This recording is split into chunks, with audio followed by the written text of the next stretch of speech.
Today I'm going to be showing you how to solve the Monopoly Go invite friends error. It is a pretty easy thing to do, so let's get started.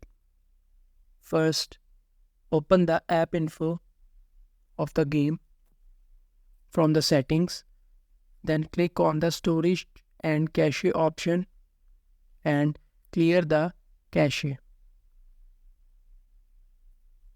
If it is still giving you the error while inviting friends, then restart your phone. If it is still giving you the error, then open the Play Store and reinstall the game. I'm sure this problem will be solved if you follow all the steps and methods I have discussed in this video.